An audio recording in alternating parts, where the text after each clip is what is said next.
ब्रह्मा संपत्ति ने बुद्ध के मन में चल रहे कौन से विचारों को जाना और बुद्ध का विषाद योग क्या था।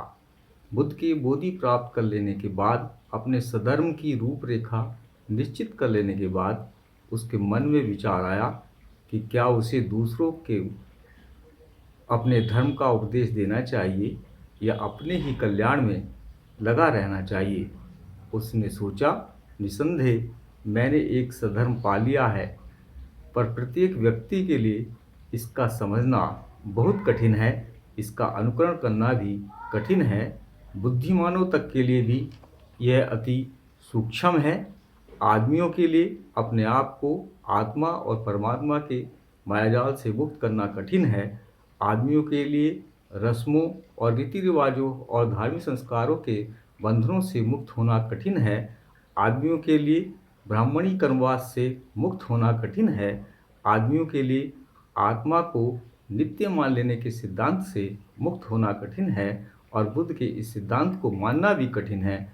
प्रश्न उठता है, कौन से सिद्धांत का, इस सिद्धांत का कि आत्मा का कहीं कोई स्वतंत्र अस्तित्व नहीं है और मरणांतर भी कहीं कोई आत्मा शेष नहीं रहती।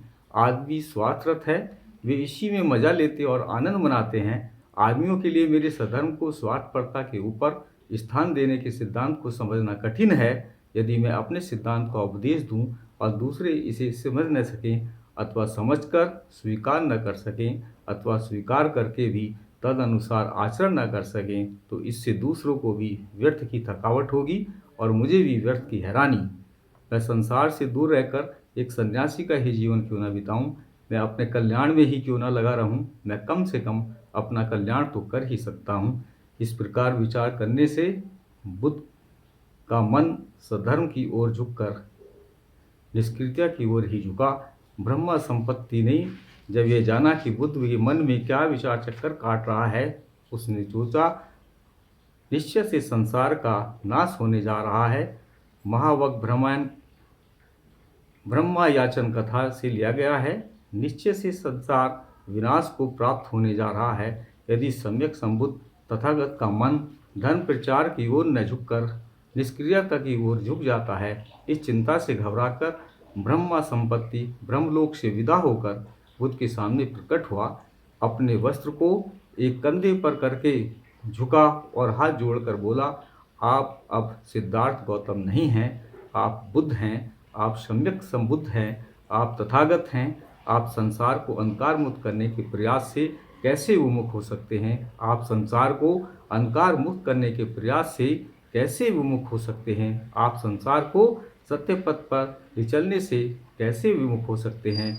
महावक ब्रह्मयाचन कथा से लिया गया है कि बहुत से प्राणी हैं जो बहुत बलीन नहीं हैं, उन्हें सधर्म श्रवण करना नहीं मिलेगा तो वे विनाश को प्राप्त होंगे।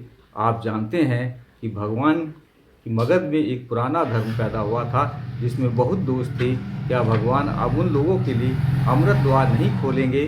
जैसे पर्वत के शिखर पर खड़ा हुआ कोई अपने आसपास के नीचे खड़े हुए लोगों को देखता है, उसी प्रकार के प्रज्ञा के शिखर पर चढ़े हुए भगवान, हे दुख का क्षय किए हुए भगवान, अपने आसपास के उन लोगों की ओर देखें जो दुख के सागर में निमग्न हैं। हे वीर, हे सात्व, हे जाति क्षय, आप उठे, संसार के कल्याण विचरे, उसकी ओर से विमुख ना हों।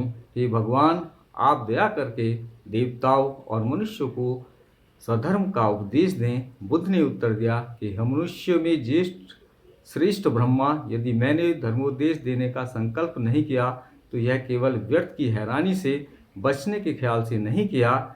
यह जानकर कि संसार में इतना दुख है, बुद्ध ने निश्चय किया कि सन्यासी की तरह हाथ पर हाथ धरे बैठना और जो कुछ दुनिया में हो रहा है उसे वैसे ही होते रहने देखना उसके लिए ठीक न होगा। बुद्ध को तपश्चर्या और आत्मपीड़न का पथ व्यर्थ जान पड़ा था। संसार से भाग खड़े होना बेकार था। एक तपस्वी के लिए भी संसार से भाग खड़े होना संभव नहीं। उन्हें निश्चय किया कि संसार से भाग खड़े होने की जरूरत नहीं है, जरूरत है संसार को बदलकर श्रेष्ठतर बनाने की। बुद्ध ने अनुभव किया कि उन्होंने संसार का त्याग इसलिए किया था कि वहाँ इतना संघर्ष है और वह इतने दुख का कारण है और जिसका उनके पास कोई इलाज नहीं था। यदि वह सधर्म के प्रचार से संसार के कष्ट को दूर कर सकें, तो यह उनका व्यर्थ कर्तव्य था कि वे संसार अभिमुख होकर उसकी सेवा करें, ना कि निष्क्रियता की मूर्ति बनकर चुपचाप बैठे रहें। इसलिए बुद्ध ने ब्रह्मा संपत्ति की प्रार्थना स्वीकार की और सधर्म का उपदेश देने का निश्चय किया।